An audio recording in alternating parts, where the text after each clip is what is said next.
Iya, itulah nasib anak-anak sekolah yang levelnya di tengah-tengah. Salah dikit disalahinnya seminggu. Bener dikit nilainya cuma segitu-segitu. Nakal dikit dikira fans MU. Nah kalau diem, malah dikira wibu. Serba salah emang. Tapi enggak, itu semua adalah nasib Xiangli Siki. Yang selalu diremehkan, yang selalu dianggap murid bodoh, dan yang selalu soft edgy dengan hobinya. Tapi positifnya, dia selalu pede dan selalu menunggu waktu yang tepat untuk menunjukkan kepada dunia siapa dirinya sebenarnya. Penasaran? Jadi begini ceritanya. Di salah satu sekolah terbaik di Cina, ada komplotan bandit yang selalu menyerang setiap malam. Gerombolan bandit yang kerap berbuat onar. Mulai dari mencuri, tawuran, bahkan sampai memukuli poluan. Namun berbeda dengan malam ini. Bandit-bandit itu tak keluar sama sekali. Dan yang lebih aneh, tetap saja ada yang tercuri. Sertifikat sekolah yang disimpan rapi, rapat, dan ketat ternyata hilang secara tiba-tiba. Padahal pihak sekolah merasa sudah menjaganya dengan sangat baik. Tapi beruntungnya, sekolah mereka punya detektif cilik terbaik di dunia. Yang bisa memecahkan semua masalah. Yang bisa menumpas segala salah. Dan juga yang bisa makan soto tanpa kuah. Dialah Xiangli Siki. Xiangli ya? Iya, semua yang saya ceritakan di awal tadi cuma impian dari Xiangli. Seorang murid yang sangat-sangat terobsesi jadi Conan Edogawa alias detektif Conan. Iya, apapun halunya Xiangli, aslinya dia cuma murid biasa-biasa aja yang gak ikut ekstrakurikuler apa-apa. Dan akibatnya, ya cuma disuruh bersih-bersih sekolah tiap hari Jumat. Tapi segala mimpinya ini tak datang begitu saja. Pada saat ia kecil dulu, ia pernah hilang dan diselamatkan oleh seorang detektif. Jadi sejak malam itulah, Xiangli hanya punya satu mimpi, yaitu menjadi detektif. Tapi kalau dibilang Xiangli isinya cuma mimpi, ya gak juga sebenarnya. Karena dia bisa membuktikan kemampuannya di depan ayahnya. Hari itu adalah hari ke-7 ibunya menanam tumbuhan di dalam rumah. Harusnya kalau udah 7 hari akan ada pertumbuhan. Atau setidaknya ada yang mencungul dan berubah jadi tunas. Tapi sudah hari ke-7, bibit masih jadi bibit. Tidak ada batangnya sama sekali dan tidak ada yang berubah sama sekali. Namun dengan kemampuan Xiangli yang bisa mengidentifikasi berbagai clue-clue yang ada, ia pun tahu kalau ayahnya lah pelakunya. Ternyata ayahnya tak sengaja menumpahkan air panas di pot milik ibunya tempo hari. Tak mau ada piring layang, sang ayah pun menggantinya dengan bibit yang baru. Karena kebetulan sekarang baru masuk tahun ajaran baru, ada aturan baru juga yang diberikan sekolah. Setiap murid wajib bergabung dalam eskul jika tidak ingin nilai mereka jelek. Tapi sayangnya, tak ada satupun eskul yang membuat Xiangli tertarik. Hingga akhirnya, datang teman yang bernama Bayu. Layaknya teman yang salah pergaulan, Bayu tiba-tiba mengajak Xiangli untuk membuat eskul sendiri, yaitu ekskul detektif. Tawaran yang tentu langsung diterima oleh Xiangli. Walau harus berurusan dengan syarat punya 5 anggota dan ruangan sendiri. Xiangli dan Bayu tetap tidak menyerah. Hingga akhirnya, mereka berhasil mendapat ruang untuk ekskul mereka nanti. Art. Sayangnya, masih ada satu persyaratan yang belum bisa dipenuhi. Mereka harus mendapatkan minimal 5 anggota, agar ekskul mereka tidak dikira dark system. Bahkan saat Xiangli sudah membuat booth kecil-kecilan untuk ekskulnya, Bayu justru datang untuk mengundurkan diri. Orang tua Bayu ingin Bayu masuk ke ekskul IT, bidang yang nantinya akan bisa menghasilkan uang lebih banyak dibanding jadi detektif. Kabar yang tentu tak ingin didengar oleh Xiangli, yang semangatnya sedang membara. Sisi. Olah, yuk kelakuan mulu, ngawur. Karena kebanyakan ngelamun, Xiangli malah ditabrak anak-anak dari ekskul IT yang sedang menyiapkan diri untuk pameran 2 hari lagi. Tapi Xiangli malah salah fokus pada apa yang dibawa oleh Aru. Katanya anak IT, tapi kenapa bawa popok anjing? Kalimat yang membuat Aru marah dan seketika membuat Aru balik menghina Xiangli. Aru berkata kalau Xiangli hanyalah murid bodoh yang terobsesi jadi detektif. Belum sempat Xiangli membalas hinaan itu, Bu Sani malah datang. Biar minta Xiangli untuk bantu-bantu anak IT menyiapkan pamerannya nanti. Xiangli marah, tapi tak ada yang bisa ia lakukan selain menuruti apa kata gurunya. Singkat cerita, pameran IT pun mulai digelar. Berbagai temuan dari murid-murid Eskul IT mulai dipamerkan satu demi satu. Ada alat simulasi azab gunung meletus, mesin cuci manual, sampai ada sepatu roda elektrik lah. Ini perlu teknologi. Kayaknya lebih aman mesin cuci manual. Mesin cuci... Dan di tengah hingar-bingar pameran itu, peran Xiang Li di sana hanya satu. Nyapu. Iya, dia memang terlihat tidak berguna. Tapi saat ada barang teman yang hilang, Xiang Li siap siaga untuk bantu mencarinya. Dengan berbekal ilmu detektifnya, Xiang Li bisa tahu kalau pelakunya adalah kucing milik sekolah. Dan mungkin inilah waktu yang tepat baginya untuk membuktikan siapa dirinya. Oh, siapa lalu terus ya? Saya siapa?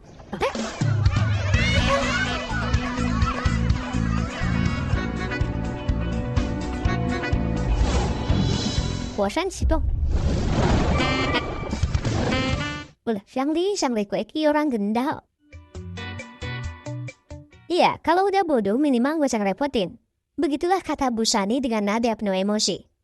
Untung saja Bu Sani masih punya murid yang bisa ia banggakan. Karena ada Jia yang sukses membuat alat pendeteksi sampel otomatis. Yang nanti bisa dipamerkan pada tamu spesial sekolah nanti sore.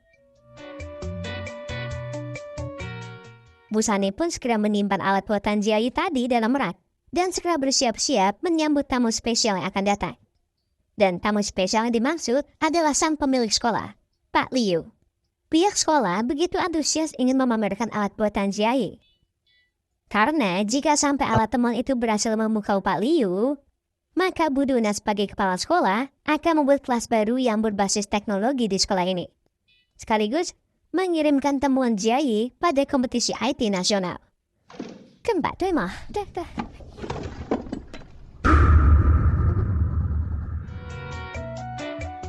Bu Sani segera minta semua anak eskul IT untuk mengakui tindakannya. Karena ini sama saja mencoreng nama sekolah dan dirinya sebagai seorang guru. Selain Bu Sani, Jiayi juga terpukul dengan kejadian ini. Sampai-sampai Bu Sani minta Jiayi untuk istirahat dulu. Dan dia yang akan mencarikan alatnya nanti. Tapi saat ia keluar, ia dikagetkan dengan Xiang Li yang sudah ada di sana. Dan tahu semua yang terjadi. Xiang Li berjanji akan membantunya. Tapi ia minta Jiayi menceritakan kejadiannya secara detail. Namun Jiayi tak tahu apa-apa. Karena selama barangnya disimpan oleh Bu Sani, ia ada di ruang guru untuk merapikan dokumen.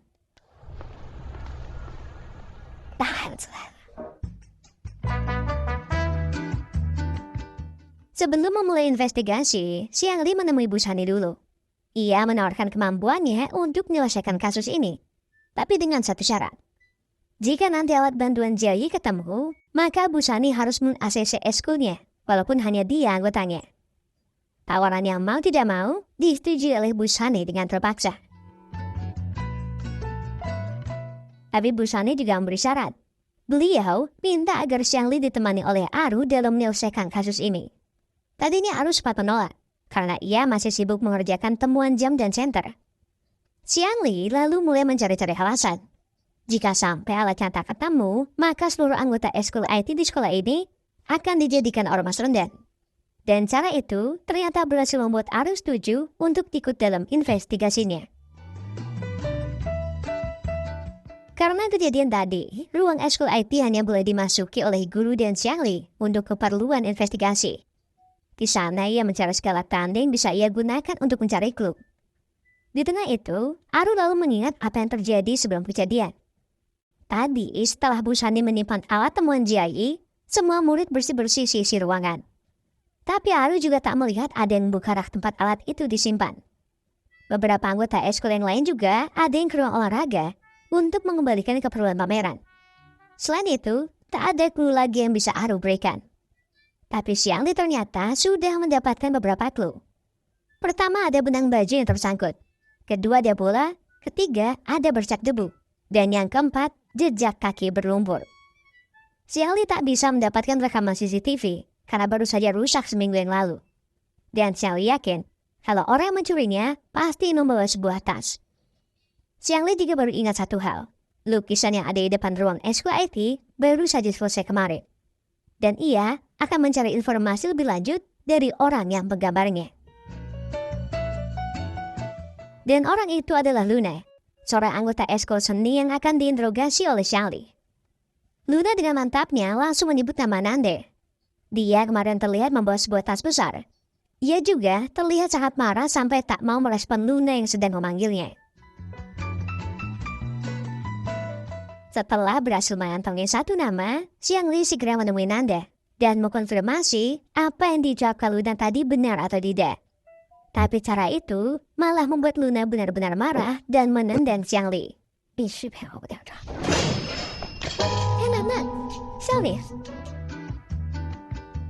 Xiangli nyaris diajar habis-habisan oleh Nanda.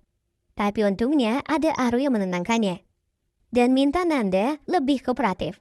Karena ini adalah tugas yang diberi Bu Shani. Nanda mulai tenang dan mulai bercerita kalau ia kemarin ke sini untuk mengambil alat temuannya dan mewarnainya menggunakan AI. Xiangli mulai curiga. Kenapa Nanda mewarnainya? Padahal pentas sudah berakhir dan tak perlu lagi Nanda memperbaiki alatnya. Alasan Nanda melakukan ini semua ternyata karena sakit hati. Sahabat kecilnya yang bernama Grace tiba-tiba tak mau lagi mengejar mimpinya di bidang seni. Dan kini, ia memilih untuk bersama Jiayi belajar bahasa Cina klasik. Kecurigaan Xiangli tadi bukannya tak berdasar. Bercak debu yang jadi clue Xiangli di awal ternyata juga ada di kaki Nanda. Nanda tak bisa mengelak lagi. Hingga akhirnya, ia mengakui kalau ia memang membuka rak itu dan merusak nama Jiayi dalam alat itu. Nanda merasa tak terima Grace lebih memilih Jiayi dibanding dirinya. Hingga akhirnya Xiangli sadar. Kenapa Nanda bergabung di kelas IT tahun ini? Semua itu ia lakukan agar ia bisa membuktikan pada Grace kalau ia sama hebatnya dengan Jiayi.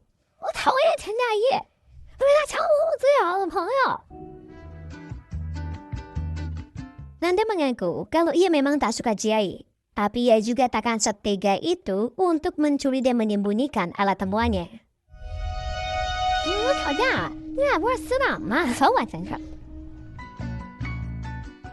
Tahu kalau bukan Nanda yang melakukannya, Xiangli ingin segera mencari clue lain dalam investigasinya. Tapi Nanda tiba-tiba memanggilnya dan memberitahu kalau ada anggota bayaran. Anggota yang ada di daftar anggota tapi tak pernah datang dalam setiap pertemuannya. Xiangli mulai mencari anggota bayaran yang bernama Doni ke kelasnya. Tapi yang ia temukan justru adiknya.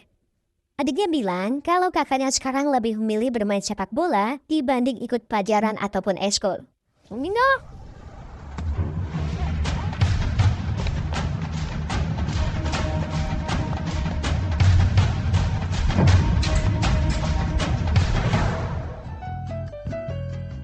Xiangli tak tahu kenapa Doni berlari-lari saat ia dipanggil. Tapi di sana Doni langsung bilang kalau bukan dia yang mencuri alat milik Jiayi. Xiangli lalu bertanya, kenapa ada bola di dalam rak yang sama dengan alat temuan Jiayi? Kenapa juga ada jejak kaki berlumpur dengan tekstur yang mirip seperti di lapangan sekolah? Dan kenapa ada bekas benang robekan baju dalam raknya? Robekan yang nyaris sama dengan yang ada di lengan Doni. Doni pun akhirnya jujur. Bola yang ia sembunyikan di sana adalah bola adiknya. Mereka tadinya sama-sama bermimpi untuk menjadi pemain sepak bola profesional. Tapi Doni merasa ibunya lebih sayang pada adiknya dibanding padanya. Jadi ia ingin mencari perhatian ibunya dengan bergabung eskul IT dan menjadi juara. Doni juga memberi kesaksian. Kalau saat Doni menyembunyikan bola adiknya, ia juga masih melihat alat temuan Jiayi di dalam.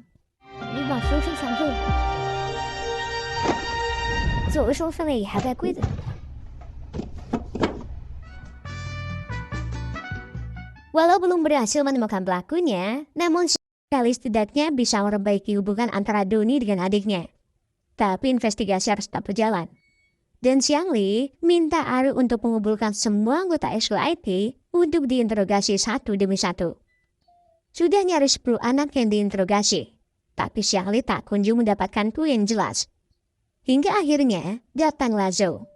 Murid yang melihat Burini membawa sebuah kotak peralatan dari dalam ruang eskul IT. Haru juga mulai curiga pada Burini. Karena ia sering membuat murid-murid di kelasnya kesal karena sering terlambat datang. Haru pun kini tahu harus bertanya pada siapa jika berkaitan dengan Burini. Haru mendatangi tetangga Burini, sekaligus teman sekelas Jiayi, namanya Julie. Aru lalu bertanya bagaimana hubungan Bu Rini dengan Jiayi di kelas. Ternyata hubungan keduanya sedang tidak baik-baik saja. Apalagi setelah Jiayi mengoreksi kesalahan Bu Rini saat di kelas. Dan ini menjadi sebuah clue baru bagi mereka untuk merubah target mereka jadi ke Bu Rini.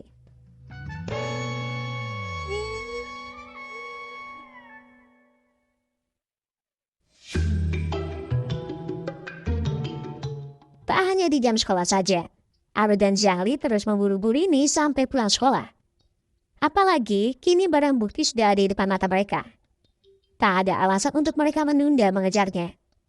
Setelah mereka berdua terus membututinya, sampailah Bu Rini di kafe untuk bertemu keluarganya. Ternyata anaknya sedang ulang tahun. Dan alat yang Bu Rini bawa hanyalah alat yang mirip saja dengan alat temuan Jiayi.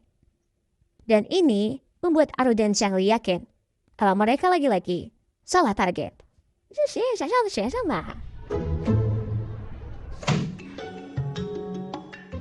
Apa yang baru saja terjadi membuat Bu Shani marah besar. Jiangli sudah melewati batas sampai membututi gurunya sendiri. Apa yang sedang mereka lakukan nyatanya juga tidak berhasil membuat alat temuan Jiayi kembali. Bu Shani semakin yakin kalau ide ekskul detektif adalah ide yang sangat bodoh. Dan Jiangli diminta ikut ekskul yang ada saja. Namun Aru datang dan membela Jiangli. Bu Shani harusnya tak punya hak untuk menghentikan ekskul detektif. Karena ekskul itu tidak melanggar aturan sekolah apapun. Tanpa peduli larangan Bu Shani, Aru langsung mengajak Jiangli untuk melanjutkan investigasi mereka. Jiangli pun berterima kasih pada Aru. Dan bercerita kalau ia sebenarnya merasa sakit hati. Karena bakatnya tak pernah dihargai oleh siapapun. Dan mungkin perasaan itu tak akan dipahami Aru. Sayangnya Jiangli kini salah. Karena Aru sudah merasakan itu sejak kecil. Aru kecil sangat terobsesi dengan roket. Dan ia ingin menjadi salah satu pilot roket terhebat di Cina kelak. Tapi bakatnya yang tidak seberapa dan selalu diremehkan oleh keluarganya menjadi kombinasi yang buruk bagi Aru untuk melanjutkan mimpinya. Karena menurutnya, Jiangli berbeda. Ia punya skill, ia punya talenta, dan ia juga punya keahlian dalam detektif. Jiangli harusnya sadar kalau dirinya adalah seorang anak jenius. Mereka semua yang sudah meremehkan Jiangli harusnya merasa bersalah. Aru lalu memberikan proyek senter jam tangan yang ia buat. Itu bukanlah senter biasa. Senter ini bisa Jiangli gunakan untuk melakukan investigasi foto atau jejak lainnya. Tapi dari segala pujian yang Aru berikan, ada satu yang membuat Jiangli lebih bersemangat. Karena mulai sekarang, Nanda dan Duni dengan sukarela ingin bergabung ke ekskul detektif yang sedang Jiangli usahakan. Mereka mulai merasa apa yang dilakukan Jiangli adalah sebuah hal yang menarik. Melihat anggotanya kini bertambah, Jiangli jauh lebih bersemangat dibanding sebelumnya. Entah itu siang, entah itu malam, Jiangli benar-benar menaruh effortnya 100% untuk menangkap sang pencuri. Keesokan harinya, Aru mendapatkan kabar yang mengejutkan. Kabar itu adalah alat temuannya kini didaftarkan ke kompetisi IT nasional. Tak satu pun anak ekskul IT yang setuju dengan keputusan itu. Mereka merasa Aru tak pantas mendapatkannya. Sementara itu, Aru terlihat sangat senang dengan kabar ini. Tapi di sisi lain juga, ia sedih. Karena tak bisa menemani Jiangli dan yang lain untuk melakukan investigasi lagi. Namun Jiangli meyakinkan Aru. Kalau yang terpenting sekarang adalah Aru bisa membuktikan kalau ia tak akan membuat kecewa siapapun yang sudah dan selalu mendukungnya. Dan untuk investigasinya, Jiangli akan terus melanjutkannya. Karena sekarang, dia tidak lagi sendiri. Ada Nanda dan juga Duni yang siap membantunya. Tapi sebelum itu, Jiangli menemui Jiayi dulu untuk minta maaf karena tak bisa membalikan alat temuannya. Dan karena itu juga, Jiayi jadi gagal ikut kompetisi nasional dan harus digantikan oleh Aru. Padahal tak ada seorang pun yang memuji alat temuan Aru dulu. Tapi menurut Jiayi tidak begitu. Alat temuan Aru ternyata sangat berguna saat ada banjir. Dan alat itu adalah alat temuan yang sama dengan yang Jiangli hina-hina sebagai popok anjing. Jiangli seketika mendapat sedikit pencerahan dan harus segera kembali ke ruang ekskul IT. Siang Li merasa ada yang aneh dengan salah satu jendela di sana.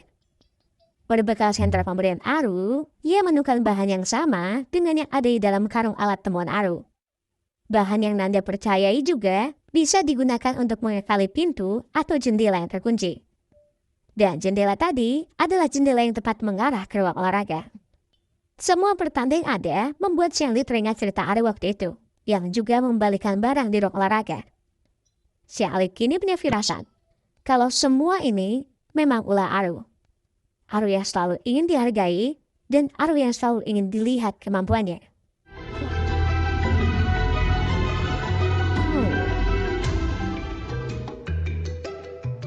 Kecurigaan mereka memuncak saat tahu kalau nama terakhir yang meminjam kunci ruang olahraga adalah Aru. Mereka lalu mencari alat temuan Jiayi dalam ruang olahraga. Tapi sayangnya apa yang mereka cari tidak ada sama sekali. Namun Jiayi menduga di salah satu etalase ada bekas kotak yang baru saja dipindah. Jiayi pun bertanya pada guru olahraganya, kemana kotak yang dipindahkan itu berada? Ternyata kotak itu sudah dibuang dan dibawa truk sampah. Karena semua pertanda sudah mengarah ke sana, jadi tak ada pilihan lain lagi bagi mereka selain mengejarnya.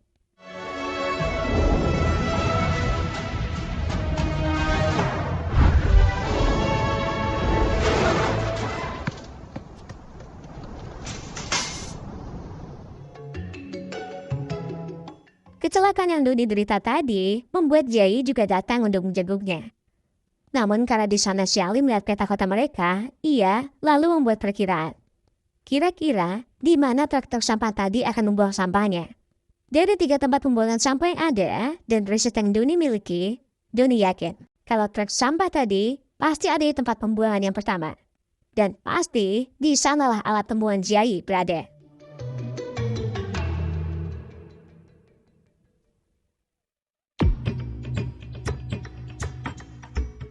Dalam perjalanan ke tempat pembuangan sampah, nampak sekali kalau Nanda sangat tak menyukai Jiayi. Bahkan saat yang lain mulai membicarakan apa cita-cita mereka, Nanda dengan cepatnya menyambar kesempatan Jiayi untuk menjawab. Jiayi pun hanya bisa diam dan memilih tak banyak bicara. Sesampainya di halte, Jiayi bahkan rela membuangkan sampah milik Doni yang ia harap bisa membayar kesalahannya. Sampai Nanda sebenci itu padanya. Semua rencana mereka nyaris gagal, karena ternyata tempat pembuangan sampah itu dijaga ketat. Tapi mereka tak habis akal, dan segera mencari jalan lain untuk bisa masuk. 用一条湿毛巾系在这2根栏杆上，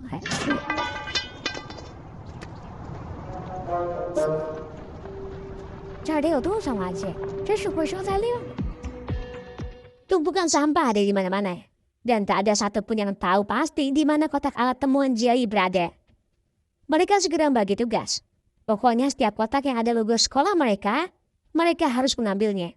Dari sekian banyaknya kotak yang berlogo sekolah mereka, semuanya nampak sudah hancur dan tidak berbentuk lagi.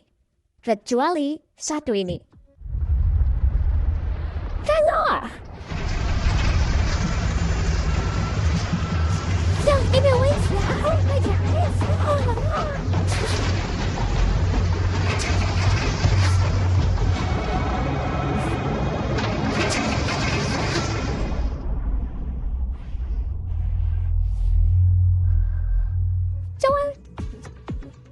Kenekatan yang Xiang Li lakukan membuatnya harus dimarahi oleh Nanda dan Jiayi.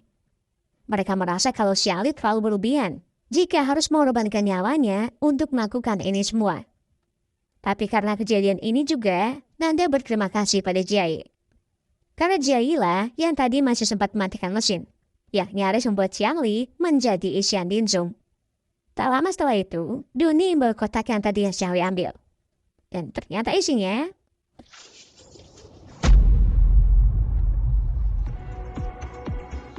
Walau mereka pada akhirnya berhasil menemukan alat temuan Jiayi, namun mereka kini harus berurusan dengan kepolisian karena sudah membahayakan diri mereka sendiri. Ibu Xiang Li juga sampai mengucap banyak kata maaf karena sudah menjadi pengaruh buruk untuk teman-temannya. Dan untuk Aru, Bu Shani akan mengurusnya sendiri esok hari. Xiang Li merasa kecewa. Dia merasa semua usahanya pupus begitu saja. Padahal ia sudah selangkah lagi menuju apa yang sudah ia usahakan. Tapi ternyata Tuhan punya rencana yang lain. Bu Shani memanggil Xiangli, dan ia memberinya sari kertas. Kertas yang menunjukkan kalau ekskul detektif Xiangli sudah di-ACC oleh pihak sekolah. Dan untuk urusan Aru, Bu Shani juga akan segera mengeluarkannya dari sekolah. Karena apa yang sudah dilakukan Aru sudah jauh melanggar aturan sekolah.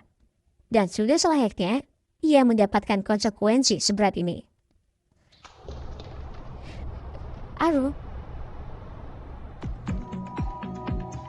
Aru terlihat lemas. Lihat Xiangli yang akhirnya mendapatkan hasil dari semua usahanya selama ini. Di sisi lain Aru senang. Ucapan selamat pun dia berikan kepada Xiangli. Tapi Aru juga tak bisa menutupi kesedihannya. Karena ia harus dikeluarkan dari sekolah. Batin Xiangli mulai bergejolak.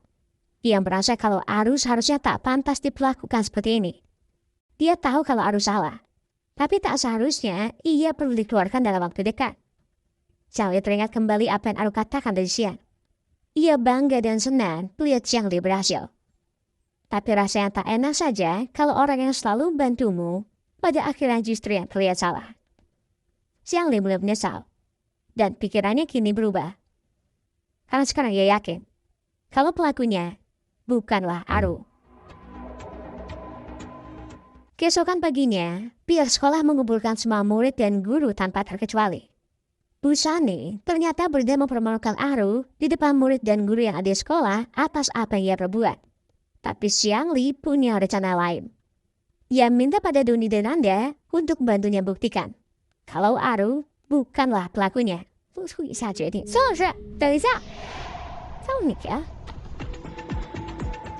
Xiangli pun naik ke atas panggung untuk meminta maaf atas investigasinya yang ternyata salah. Dan membuat Aru harus jadi korbannya. Bahan yang Aru gunakan untuk membuat penemuannya ternyata dicuri oleh orang lain. Dan tak lama lagi, Xiangli akan menemukan siapa pelakunya sebenarnya.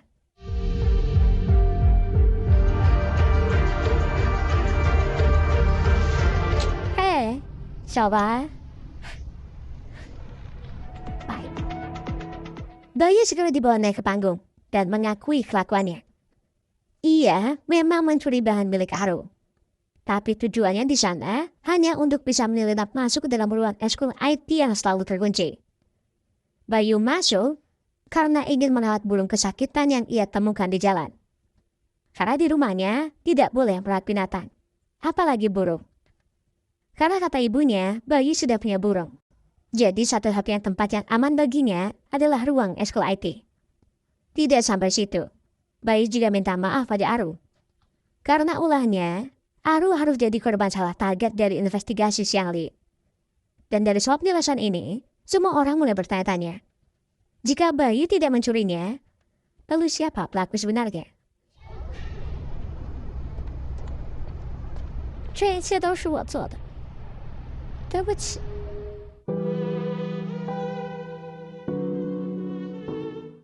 Iya, semuanya bermula saat Jay diminta membantu di ruang guru. Ia melihat kalau sebenarnya Arulah yang para guru pilih untuk mewakili sekolah di kompetisi IT nasional. Ia merasa marah dan memilih untuk membuang alat temuannya di tempat sampah. Tapi ia tak sadar kalau keributan besar akan terjadi karena ulahnya tadi. Jay pun mulai panik, dan dia berniat mencari kembali alatnya itu.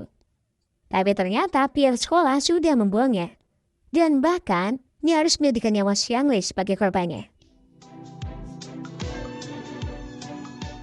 Kejutan tak berhenti sampai situ juga. Karena Jay pada akhirnya juga mengakui. Alat pemisah sampah otomatis yang digadang-gadang adalah yang terbaik itu bukan buatannya sendiri. Ayahnya merupakan seorang programmer lah yang membuatnya. Xiangli baru menyadari ini saat melihat Jay tempo hari tidak membuang sampah di jenis yang tepat. Jadi tidak mungkin ia bisa membuat alat pilah sampah yang tepat jika pembuatnya sendiri tidak bisa memilah-milahnya sendiri. Jai hanya iri pada mereka-mereka yang punya talenta, pada mereka-mereka yang punya mimpi, dan pada mereka yang tahu apa yang akan mereka kejar.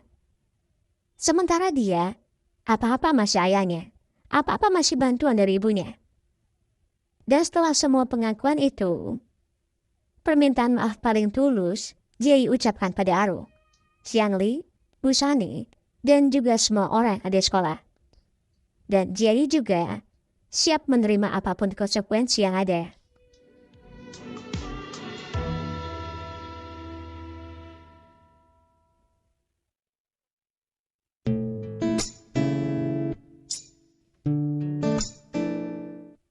Setelah sebulan berlalu, Aru dan Xiangli akhirnya kembali ngobrol seperti biasa.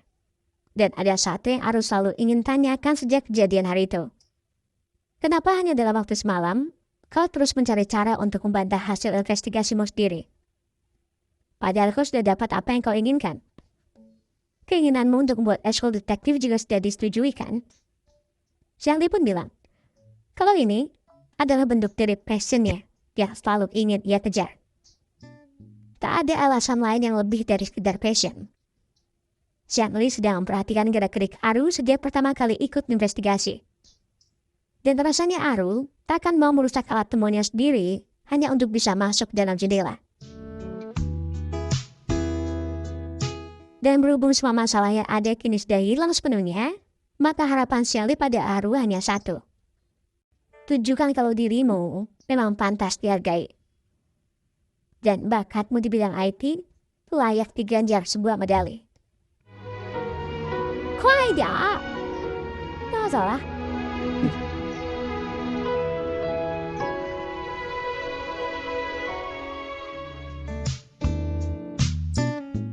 Tak ada satupun orang di dunia ini yang tak melakukan kesalahan.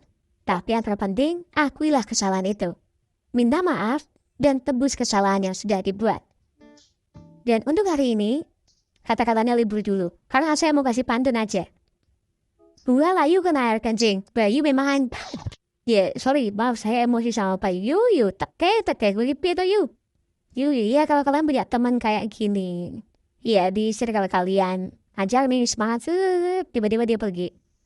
Kalian tahan dulu, jangan emosi, ya kan? Kalian pegang pundaknya, atap matanya, ludahin. Ngono we. Yuyu, kelakuan lu aneh-aneh weh. Ya itu, gak ada kata-kata lagi, sumpah. Jadi saya Gogo dan Sunat Timbus Lebek gue ucapkan terima kasih. Terima kasih buat kalian sudah menonton video ini sampai habis. Terima kasih buat kalian sudah memberikan like, berkomentar, mensubscribe dan juga memencet tombol thanks ya. Karena apapun yang kalian lakukan untuk channel ini sudah membantu channel ini berkembang menjadi lebih baik. Seperti sekarang. Dan sebagai penutup siapa yang bilang, kalau kalian lagi ada banyak masalah yang itu berat banget, yang tenang. Gak perlu buru-buru, gak perlu nyusu-nyusu. Selesaikan semua dengan kepala yang dingin.